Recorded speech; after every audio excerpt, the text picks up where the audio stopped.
Hello, hello, hello. How is everybody doing? I hope you are all having a great day. I know my day, the best expression would be so far, so good. So far, I'm having an excellent day. We'll get started on this English lesson about describing things, part 2, in about 22 seconds. I'm just going to do my normal checks to make sure things are working, and we will go from there. I hope things are working. Looks like they are. Awesome. I was getting a little worried there. Awesome. We'll start in about 4 seconds. Well, hello and welcome to this English lesson where I'm going to help you learn a whole bunch of words that you can use to describe things. I did a lesson on this a while ago and it was a very popular lesson. People who are learning English love to learn, it seems, how to describe people and things and places and animals. I think I did one on as well. So I thought I would look up about 35, 40 words again that you can use to describe things. And I will go through this lesson and talk about them a lot. Remember, this is more than a vocabulary lesson. It's important to also listen to the phrases I use during this English lesson as I describe each and every word. So once again, welcome to this English lesson about describing things, part 2.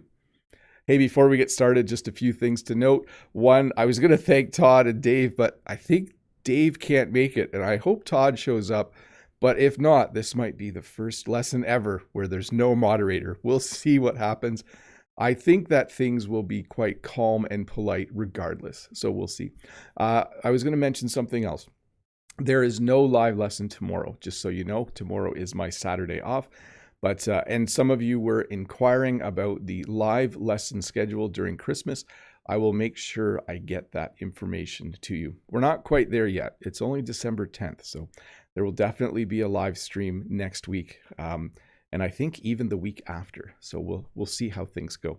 Anyways, hi to Rod and Olga and Linda and Judith and Ricardo and Ruslan and Sergey and Wang and Eugene from Etobicoke I know is here. Going to be putting bumpers on his Jeep after the lesson, I think. So anyways, let's get this lesson started.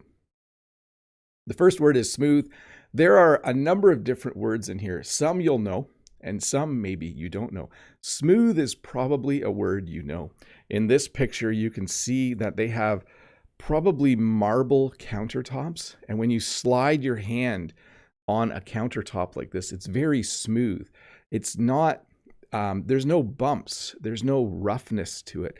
It's a very smooth surface. People often in their kitchens like to have a smooth surface. They like their countertop to be smooth because when something is smooth, it's easy to clean.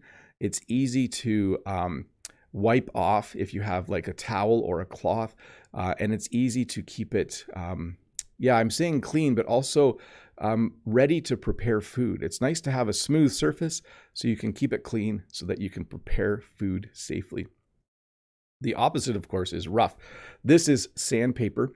If you look at the thumbnail for this lesson, I had some bricks on there. Sandpaper is very rough. When you slide your hand along it, it doesn't go easily. It's very rough. It can even hurt a little bit sometimes. When you pick up a brick, if you are making a wall with bricks, the sides of the bricks are usually very rough. They could be smooth, but normally bricks that I've seen have been fairly rough on the outside. When you have something rough, you can make things like sandpaper that you can rub. You can rub sandpaper on wood in order to make the wood smooth. So it's interesting that something that's rough, like sandpaper, can be used to make something like wood smooth. Very, very cool. We also have the word reflective. Let me make this bigger. You can see this person is skating on ice. They are not walking on water. They are skating on ice, and the ice is reflective. I think they're skating. It looks like they have skates on their feet. When something is reflective, it means it is like a mirror. If we go back to the countertop, you'll notice it's a little bit reflective as well. And certainly when ice freezes and is very smooth, the ice becomes reflective. Sometimes a really nice car will have a paint job which reflects light really well. And the car itself is quite reflective. People sometimes enjoy having a car that's painted in a way to be reflective. But when something is reflective, it is like a mirror. Rusty. When you leave things outside that are made of iron or steel, eventually they rust. The air, I think the oxygen and the metal together create rust. Rust is this brown substance. I had an old truck in my driveway for a year, and people were commenting on how it looked really rusty. When something is rusty, it's usually old, and it's definitely made of metal.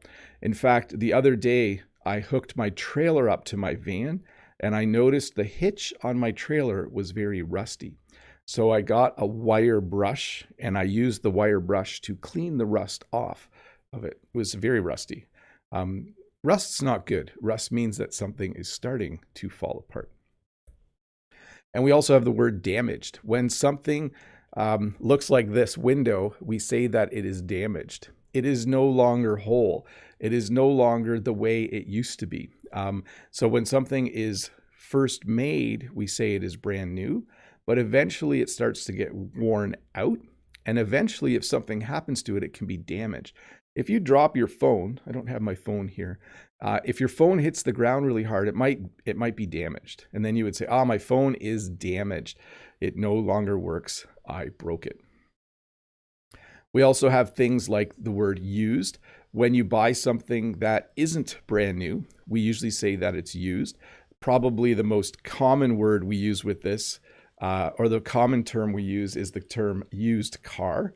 Often in North America, sorry, I'm just pulling my handouts up here. Often in North America, when you buy a car, you will buy a used car, a car that has already been owned by someone else, and now you are buying it used. So many of the things I have bought in life, I have bought used. I bought a used tractor. I bought a used van. My other tractor is a used tractor. I don't buy a lot of things new. Granular. So here's one that you might not know.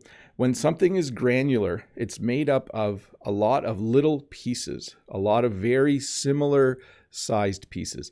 Sand could be said to be granular. When you put fertilizer on your lawn, or if you buy fertilizer, it's usually granular. Basically, that means it's made up of grains or little pieces that are somewhat uniform and close to the same size. It wouldn't be all exactly the same size, but when something is granular, it looks like that. It comes in really small pieces. Sugar would be granular. There's another good example. Skimpy. Ooh, this is a difficult one to talk about for me because I might get embarrassed. Sometimes people wear bathing suits that you might think are too small, depending on how you think people should dress. Sometimes men and women can wear a bathing suit that's too small, and then we would say it's skimpy. So you can see here, I found the least offensive pictures I could of small bathing suits. But if you were to wear a really, really small bathing suit, someone might say, "Oh, that bathing suit is skimpy." Comfy. So comfy is the short form of comfortable. When something is comfortable, it's a word of its own though. Like comfy is a word. I think it's informal English, but when you say, "Oh, this couch is comfy," the seats in your car are really comfy. I've used this office chair for a long time because it's comfy. And whenever I try out a new one, I don't think it's comfy enough for me. So when something is comfy, it's soft, it's comfortable, it's enjoyable. It's always good to have at least one comfy chair in your house. Mushy. So these are mushy peas, by the way, that was the best example I could find. When something's mushy, it's not a solid, but it's not a liquid. It's kind of somewhere in between. So it is a little bit like a liquid in the sense that, if you touch it, you can poke your finger in and out, and it's not hard, it's not solid, but it's also not a liquid in the sense that you can't really pour it. So something like mushy peas are mushy. When you make mashed potatoes, sometimes the mashed potatoes can be a little bit mushy. When I drive on my driveway, when it's really wet, if I go off the side, it can be a little bit mushy. So soft, and where, like, if you drive on mushy ground, you sink in. Hollow. So when something is hollow, it means that there is just air on the inside. This is a hollow log. Sometimes a tree can be hollow.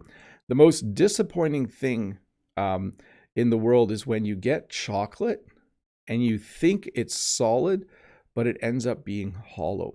At Christmas, there are different kinds of chocolates that kids get, but also at Easter, sometimes children will get a chocolate Easter bunny. And sometimes they're disappointed when the Easter bunny is hollow. They think they got a big, huge chocolate Easter bunny, but then when they open the box and start eating it, they realize it's not solid chocolate, that it's actually hollow. Always a little bit disappointing for kids when that happens. Curved. So I do not have a curved monitor. My monitor for my computer is flat, but a curved, anything that's curved, it has like an arc to it. So this monitor you can see is curved. You might have something, let me see here, like the front of your car might be curved, right? So anything that's not straight and has a slight, I want to say curve to it, but that's not the right way to define the word curved, let's just say it's not straight and it has an arc to it. We'll say that for the word curved.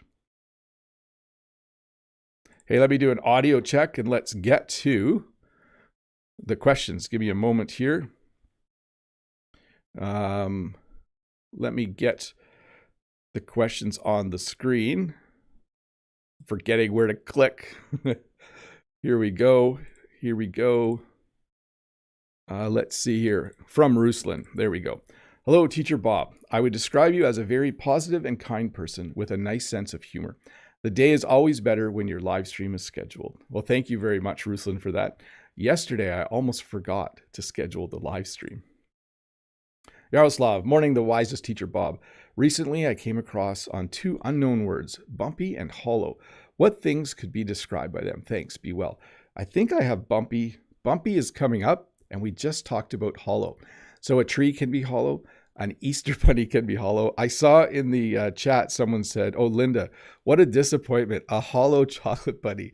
Yes, always disappointing.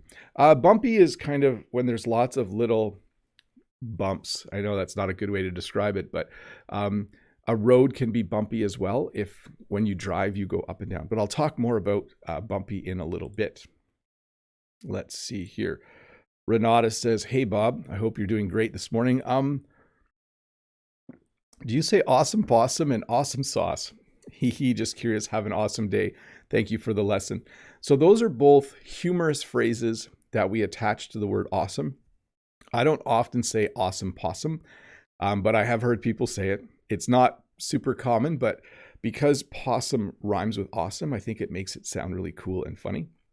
By the way, a possum is a kind of animal that lives in North America. And then awesome sauce, I have said that before. I don't know why, it just sounds good. It rolls off the tongue nicely. Let's see here. Let's go with the next question here. Hello, Bob, have a wonderful Christmas. What is the correct way to say, I'm gonna let you money or I'm going to leave you? I would say, there's two things happening here. I'm sorry, we're off topic a bit, but I'm going to give you some money or I'm going to lend you some money. That's how I would say those two. So I am going to skip questions that aren't on topic, just so you know. Let's see here. There's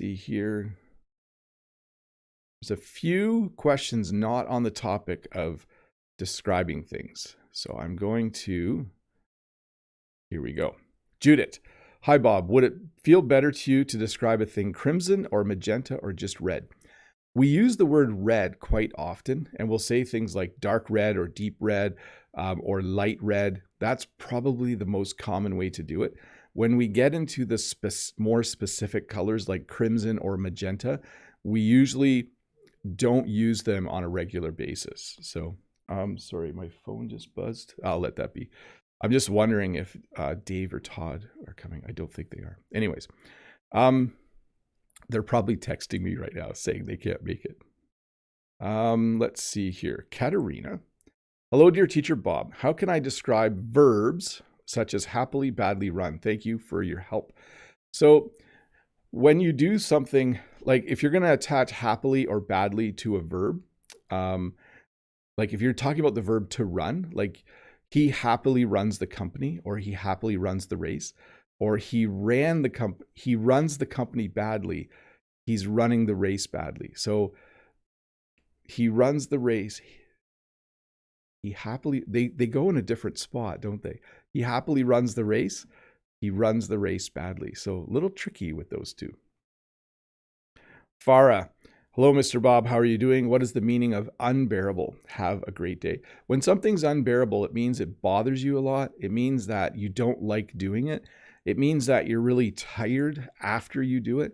So if your job is unbearable, it means that maybe you don't like your boss. Maybe you don't like your coworkers. Maybe the job itself is really hard. And at the end of the day, you're exhausted, and it continually repeats itself. Ty says, hello, Teacher Bob. No question today. I just want to come by and watch. Have a good weekend. You too, Ty. Thank you. And let's see here. Kaiseta. Hello, dear teacher. How can I describe different types of hair? Thank you so much. Have a nice day. Well, the basics are like short hair, long hair, medium length hair. Sometimes we describe how far the hair goes. Like she had hair down to the middle of her back. Sometimes we say that people have bangs or no bangs. So if you have hair in the front, we would say that you have bangs or no bangs.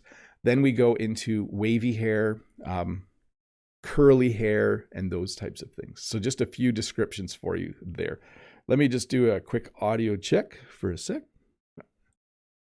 I think everything's good. And we are going to actually pop back to the lesson because I'm done the question. So let's get back to it. This pan is flat. When something is flat, it means that it is not curved. It is not bumpy. It is not rough. Well, I guess it could be rough and flat. But when something's flat, like when you put your hand like this, your hand is flat. No curve.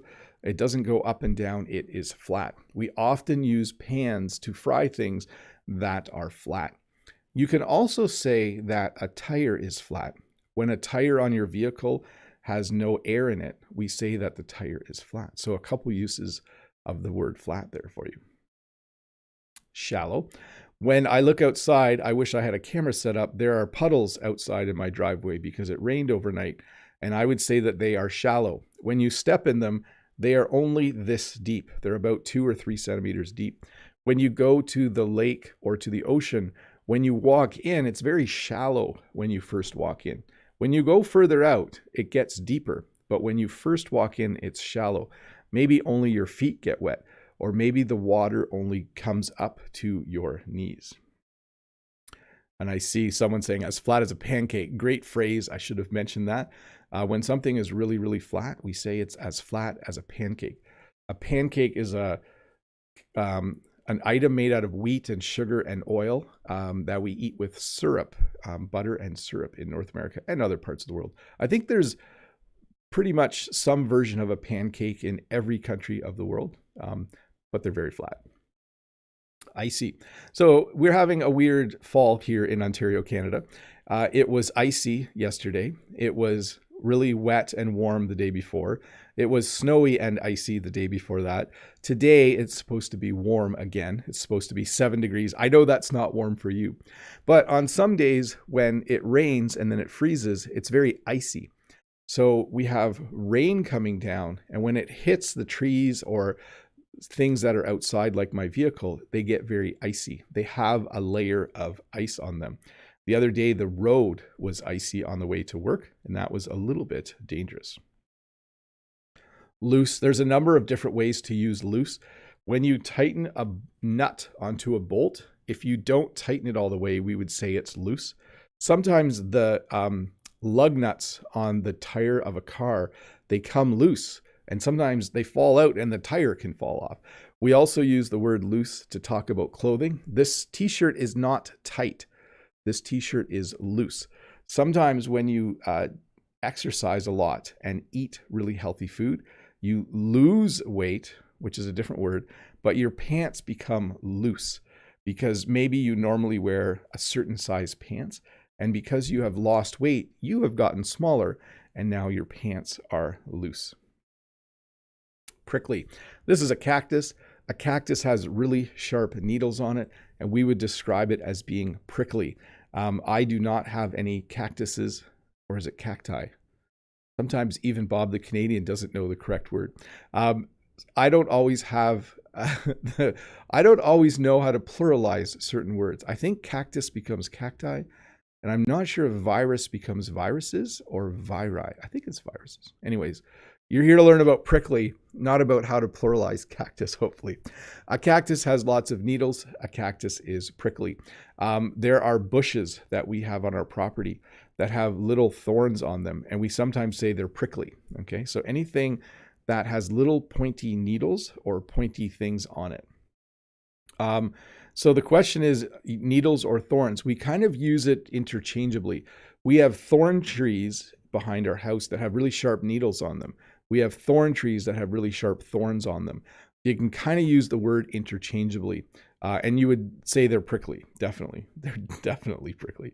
And then also I'm noticing in the chat someone mentioning that a person can also be prickly.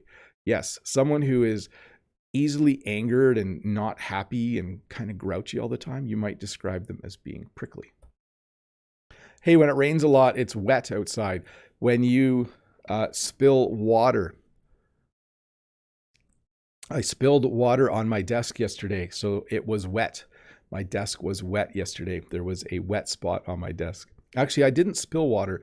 My cup had a hole in it, and so it leaked, and some water pooled on my desk. So my desk was wet yesterday. Bumpy. So we had this question earlier. When something is bumpy, the best way to describe it is it has all little bumps on it, okay? When a road is bumpy, it means that your car goes up and down unexpectedly.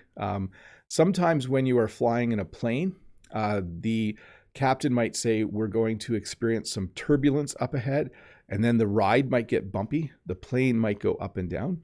But it also means when something has lots of little, I guess, bumpy spots like this. Once again, I'm glad I have a picture here because I'm describing bumpy using the word bumpy.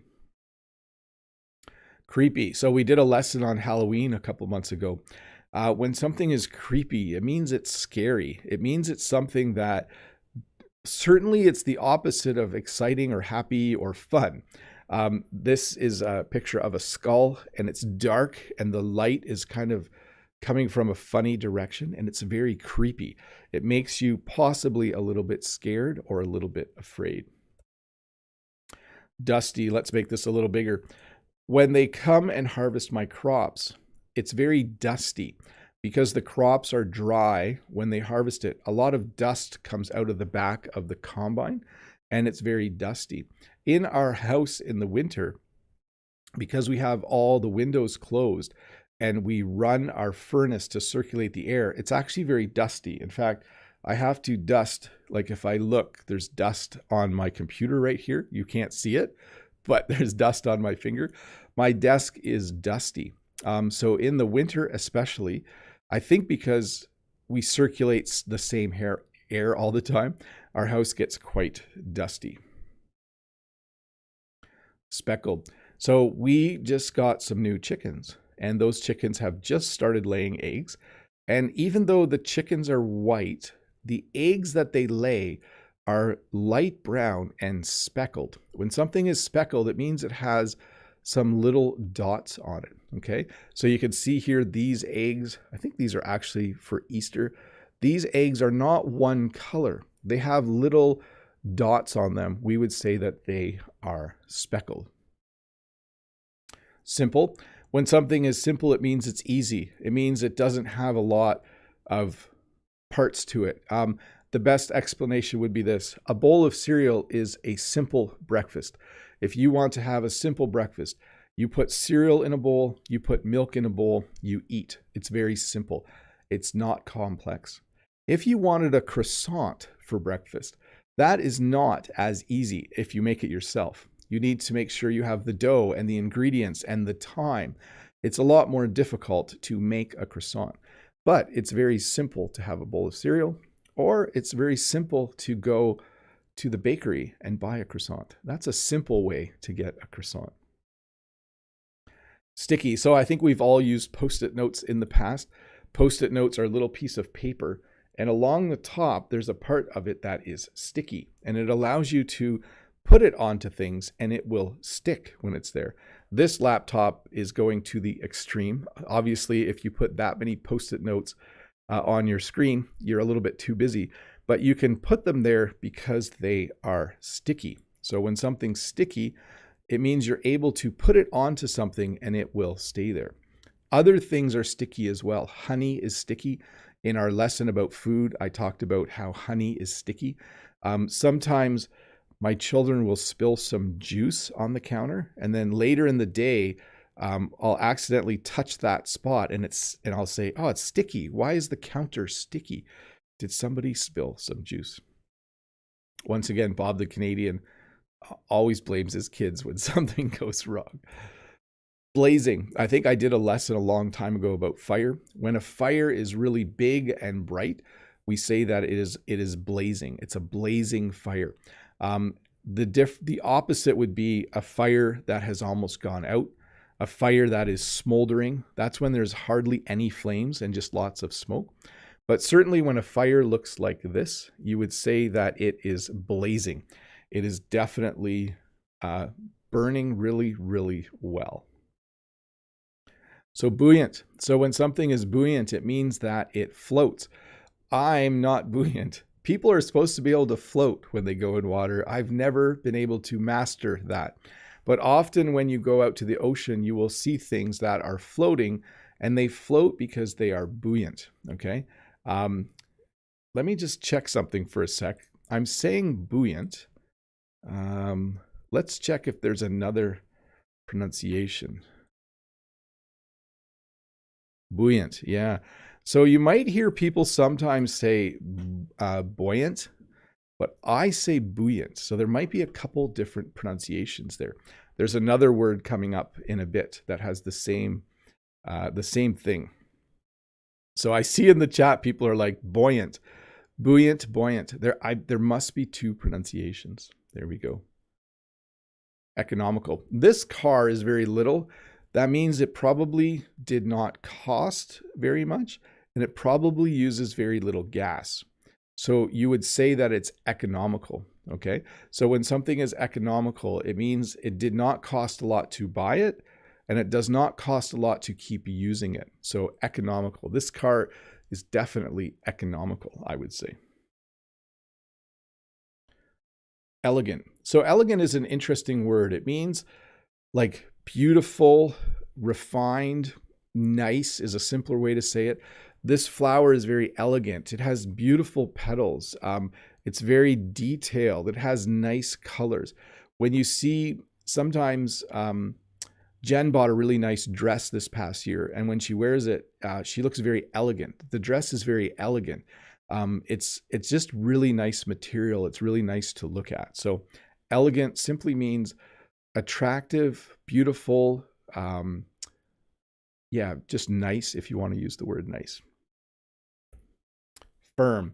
So let's talk about firm. When something is firm, it's not soft. When you go to the store and you buy, let me think. When I buy bananas that are green, they're very firm. They're not ready to eat yet. They're hard.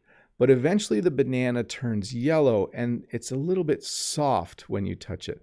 So when something's firm, it means it's hard. We often in English talk about having a firm handshake. I guess during COVID, no one shakes hands anymore, but it's considered good to have a firm handshake. If your hand, if you're strong and you grip someone's hand with some force and you shake firmly, it's considered to be a good thing to do. So firm, two kind of meanings there. It means to not be soft, like the banana example, but also when you shake someone's hand, you want to have a firm handshake. Let's switch over for a sec. Give me a moment here. Let's switch to members only chat for a few minutes. Let me get that set up. As I'm doing that, I'll do a little audio check. And let me explain a few things about members only. Thank you, first of all, to all of you who are members. Members are people who have clicked the join button below. They get to have a green name and a crown over there in the chat during live streams. They get an extra video each week that they can watch and enjoy. And they get to participate in members only chat, which is starting right now. So if you are a member and you have a question, feel free to ask directly in the chat. So here we have a question from Bobby Toe. Is the word bang the same as fringe? Thank you, Teacher Bob. So I'm not a hair expert. I know that hair in front is called bangs. I know that sometimes people have the fringes of their hair dyed a different color. That can just mean the ends of the hair. All I can say is this: where I live, we would call this your bangs if you have hair coming down here. And then the edges of your hair, if you got the ends of all your hair dyed green or something, we would say that you got the fringes dyed. So that's how I would say that. Let's see here. From Jamel, sir, can you explain different words for pain? So pain is usually described with adjectives added to it. So mild pain, severe pain, just light pain. I have a little bit of pain in my back. We also use the word sore. So I have some pain in my back, or I could say my back is sore. But generally, if you go to the doctor and if the doctor asks you to describe pain, they would say, are you having moderate pain? They might even say, on a scale of 1 to 10, how much pain are you in? And you might say 6 out of 10 or 10 out of 10, which would be really, really bad. Lolly Lolly says to Ruslan, Lolly Lolly is a nickname. I've always thought that. I've never really thought that was your real name. Kaiseta, dear Teacher Bob, would you give examples how to describe funny situations? So when something is funny, if you're describing it afterwards, you would say, that was hilarious. That was funny. That was amazing. That made me laugh. We use that a lot, by the way. Oh, it made me laugh when this happened. That was hilarious. That was funny. Was hysterical. All of those words you could use to describe a funny situation. Wanda, hi, Teacher Bob. Can I use wet and humid interchangeably? Thanks. We use the word wet to talk about water. We use the word humid to talk about when the air has a lot of moisture in it, okay? So I think I described this before this way. In the summer, it's very humid in Ontario, Canada. There's a lot of moisture in the air that makes it feel very warm.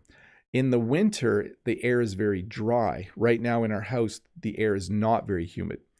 But when you talk about wet, like outside, it's wet right now. I can see water on the ground. Freddie Wolf. Hi, Bob. I don't have a question so far. Let me just say bon matinée. Even though it's the middle of the afternoon, I guess you'll soon have lunch. So bon appétit and have a great weekend. Thank you very much, Freddie. You too. Audie says, hi, Teacher Bob. Why we use junk for food and car? And why not garbage truck and junk truck? Okay, interesting. So yes, you can have junk food. You can have a car that's a piece of junk. You can say that. You can also have junk, which kind of means garbage. But I think it usually means like bigger things that you don't use anymore. Like our garage has a lot of junk in it. That means we have things in our garage we don't use anymore because they're broken. So we do use it that way to refer to some types of garbage. And we do say garbage truck in Canada. But yeah, we don't say junk truck. No, we don't. So I think junk is just a slightly different kind of garbage, Audie. Julia, hi, Teacher Bob. I am on my way home and my phone is in my pocket and I am listening to the lesson. It's -20. That is cold, Julia. Cold over there in Russia, correct, I think. So stay warm, wear your winter hat and your gloves. Linda, hi, Bob. I don't have any questions. Just wanted to tell you it's nice to see you in your videos surrounded by snow. Yes. In fact, I shot a video yesterday for next week and it was snowy and now the snow is gone. So you'll have to see that next week. Rod, Mr. Bob, how would you interpret the poetic phrase from Bon Jovi? I'm going down on a blaze of glory. Thanks. Have a great Friday and a wonderful weekend. Yeah. So a blaze of glory is kind of, it's usually used to describe, when someone dies in a certain way in a movie. So it's kind of like they died in a very noble or honorable way. It's kind of hard to describe. I haven't really thought of that, because you can, in a Western movie, when the hero at the end, maybe he's in a gunfight and he gets shot, you might say he went down in a blaze of glory. So he was doing something good while he was not having a good experience. Let me get another question thanks for the question, Rod. Let's see here. Hafiz, a common thing now to use literally to describe things, even when it's incorrect. Is it now labeled as informal if it's wrongly used, or is it wrong altogether? So first of all, yes, people literally use the word literally all the time. Like, I literally went to 18 different stores yesterday, and you didn't actually. So technically, when you say literally, you're stating facts. You're talking about things that have actually happened. Many people use literally, though, to talk about something where they exaggerate. So it's definitely informal. It's definitely used. And I don't think there's any way to fix it now. So when someone says literally, it might not actually mean they're telling the truth. Let's see here. Livia, hi. The people said that it's possible to learn English in 1 month, but I take 3 years and I'm still learning.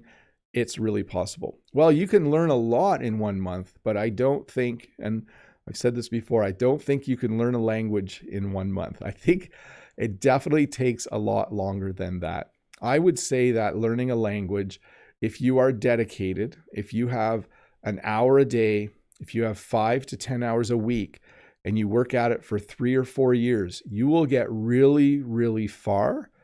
But I would never say to someone that they could learn English in 1 month or learn a language in 1 month. That's, to be frank, that's a little bit crazy. I think they're over-promising. They're telling you something that isn't possible. So it's totally fine to have been working on your English for 3 years and to still be working on it. I've been working on my French for many years, and I'm still working on it. That's what it means to learn and speak a language. Let's see here. Rod says to Julia, take me there. I want to see snow firsthand. A lot of people think that until they actually see it, and then they want to go inside and drink hot chocolate. But I hope someday, Rod, you can see it. Kaiseta, dear teacher, please teach us how to describe pictures. Oh, that's a good idea. I think I might do a video on that someday. I was going to do a video about techniques you can use to learn English outside. And part of it involved taking pictures and describing the pictures later. So maybe I will do something that combines the two. Okay, I'm going to turn off members chat. I know it's only been 6 minutes, but I will still answer a few questions if they show up. But we are going to get back to the lesson in just a bit. First, I want to say hi to Mode Eggs. Hi, everyone. Yes, 30 minutes late is on time. Just want to drop this question and go. Worn out versus worn down versus worn off. Enjoy your well-deserved little break, Mr. Bob. Skimpy clothes aren't good. Bye. So let's get to the beginning. First of all, hi, Mode. Good to see you. Worn out. When something is worn out, it's usually very close to being broken, okay? If this sweater was worn out, it would be starting to have little holes in it, okay? And you would say, oh, it's kind of worn out. Like, I've worn it so much, it's getting broken. I have a piece of farm equipment, and tools as well can eventually be worn out, where you've used them so much, they don't look the same. Worn down is usually used to describe something. If something rubs against something else, eventually it'll get worn down. So your brakes on your car eventually get worn down because as you use them, they get smaller and smaller. And then worn off. So let's say if this had a sticker on it, and then eventually the sticker would get worn off. I would show you on my laptop, there is actually a sticker on my laptop. And because my hand touches that area so much, the sticker has worn off. It's almost gone. So hopefully that helps, Mode. I hope you have a good day. And Mode is referring to the break because this is my weekend off. So I do look forward to having a nice weekend. Let's get back to the lesson. Rigid. When something is rigid, it means it does not bend, or like if you really force it, maybe it bends a little bit. A wooden ruler is rigid. It's very straight. It does not bend very easily. So when something's rigid, it means it does not bend, or if it bends, It only bends a little bit, and you really have to use a lot of force, which is different than flexible. These rulers are made out of plastic, so they're very flexible. You can bend them, and they go back to their normal shape when you're done. So when something's flexible, it means you can easily bend it. A wooden ruler is rigid. Like the bow from a bow and arrow is flexible. When you pull on the string, the bow flexes. Hygienic. So hygienic is used to refer to anything that is clean or can be used to make things clean. Or it can be used to describe actions that are done in a very with a lot of cleanliness. Basically, hygienic refers to being clean.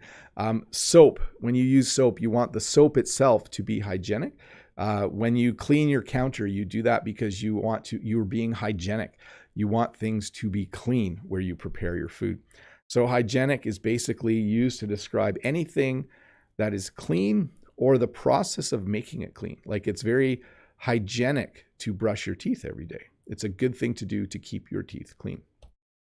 Intense. Sometimes the sun is very, very bright. Sometimes when you go outside and if it's a very bright, sunny summer day, when you look at the sun, the light from the sun is very intense. Here in Canada, when you go outside in the winter, believe it or not, when the sun is shining and there are no clouds in the sky, and when the ground is covered with snow, the light can be very intense. If you ever watch some of my videos that I shoot outside on a winter day when it's sunny with no clouds, it's actually hard for me to keep my eyes open because the light is so intense. The light from the sun, and then the sun also reflects. The snow is reflective, by the way, just to use that word again. The light reflects off the snow, and so it can be very, very bright. That's why when you go skiing, you often wear goggles that have some sort of tint to them, so they act like sunglasses. Malleable. Some people say malleable. When something is malleable, it means that it's usually a metal that you can shape without it cracking. So you can shape it easily without it breaking or cracking. So some of the softer metals, I would say gold is malleable. Lead is probably malleable. Like it's, as opposed to something like hardened steel is not very malleable, but gold and lead I think would be. So when you have a metal, any kind of metal that you can form either by hitting it with a hammer or pressing it in a machine, we would say it's malleable. And then pliable. So when something's pliable, it's similar to flexible. Like when you wear a leather belt or when you make something out of leather, leather is very pliable. You can bend it and fold it and twist it, and it doesn't damage the leather. It's soft and you're able to move it one way and the other. So pliable, similar to malleable, but not as specific to metal. Means it's somewhat flexible. You can reshape it and those kinds of things. Rugged. So when you describe something as rugged, it means rough, natural, like this. If you had to hike around this rock, we would say the hiking trail is very rugged. And we would probably, as a person, say that you're a very rugged person. So a rugged person is someone who enjoys the outdoors and does things that kind of the opposite. Let me put it this way. A rich person might drive a fancy car. A rugged person would probably drive a Jeep and go hiking and mountain climbing. That would be the difference. But when you look at this rock in this area, it's a very rugged area. So it would be very difficult to hike and walk there. Sizzling. So when you have something like bacon or steak, sometimes it's sizzling. So having some sizzling bacon in the frying pan is a nice sound for some people if you do eat bacon. But sizzling is something that's hot and making a sound like zzz. That's my sizzling sound. Zzz. I've tried to do my best impression of something sizzling. And then we have snazzy. So snazzy can be used to describe a person, but you can also use snazzy to describe a thing. So for instance, this person is wearing a snazzy suit. Snazzy means cool or new or really, really neat looking. Like, oh, he got a snazzy new car, or he has a snazzy new truck, or wow, that's a snazzy new suit you're wearing. It just simply means impressive, maybe glamorous a little bit of that word as well. But definitely when somebody buys something new that they wear, or a car they drive, or even jewelry can be described as snazzy. You know, I got a snazzy new watch. I didn't actually. This watch is like 12 years old, I think, but you could use the word snazzy. Hey, I know the lessons are a bit shorter than what you have been expecting. I've been doing that on purpose. I'm trying to finish them in about 50 minutes instead of an hour. So I'm going to take the last 5 minutes just to answer questions, and then we will wrap this up. So let me get the questions on the screen. Aris says, greetings, Bob. Would you please elaborate upon the distinction between to try, to endeavor, to aspire?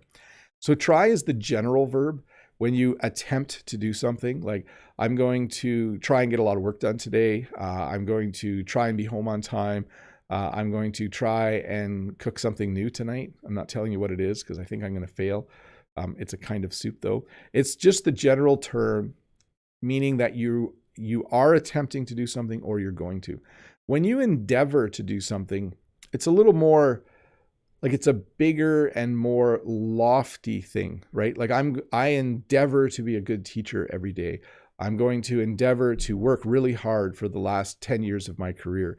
It's kind of like saying you're going to try something, but you're emphasizing it as a little more serious, perhaps. And then the same with aspire. It's like setting a goal in the future and then you try to get to that goal. So I aspire to do really well with my lessons, and I'm aspiring to be a successful YouTuber teaching English. So try is the general term. The other ones are just a little more specific, I would say. Let's see. Fyodor. Hello, Bob. In school, how do teens describe things that are in fashion now and things that only their parents would use? So right now they would say, that's cool, that's hip, that's in style. They would wear the latest fashion. They would say, oh, I want to buy a shirt that's current. Those are all kind of words they would use. And they would describe what parents do as just old fashioned. Like, oh, like I wear these old fashioned shirts when I go to work. That's how they would describe it.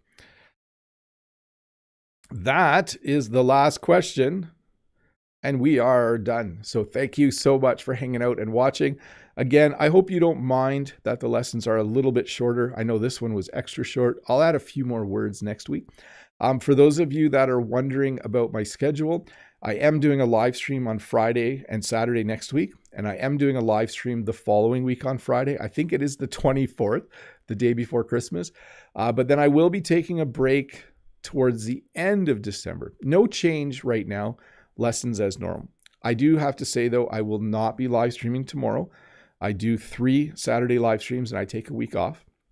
And if you do watch my short English lessons on my other channel, there will also be no video on Monday. Okay. So I will be back on Tuesday with a video. I think you'll like it. I already did make it. I'm getting it edited right now. It's about tongue twisters. Sometimes I like to write tongue twisters to help you practice certain sounds. So look for that on Tuesday, and I will see you next Friday with another lesson. I'm going to say bye to a few people. Bye to Rod, the English teacher, and Key Park, and Queen, and Apple, and Lemon Cutie, and Linda, and Anuat. And Eugene was here, but I think he had to get going. I know Mode Eggs popped in. I'll say bye to him if he's still around. Judith, Kaiseta, Linda, Mehdi. I think I said Judith already. Audie, Maria C., Freddie Wolf, Chloe, Amir, Hafiez, Stacy, Wanda, bye to all of you. Thank you so much for watching. Ricardo, Key Park, I think I've said, but I'll say bye twice. Thanks for hanging out. Bobby Toe, thanks for the questions. And have a great weekend, everybody. And don't forget, this lesson will come out in a shorter version in 2 days. It's great to just watch that one more time. Watch the whole thing if you can while you're doing something else, just so that you've heard it for a second time. Always a good thing to do. Anyways, bye everybody. Have a great day and a great weekend.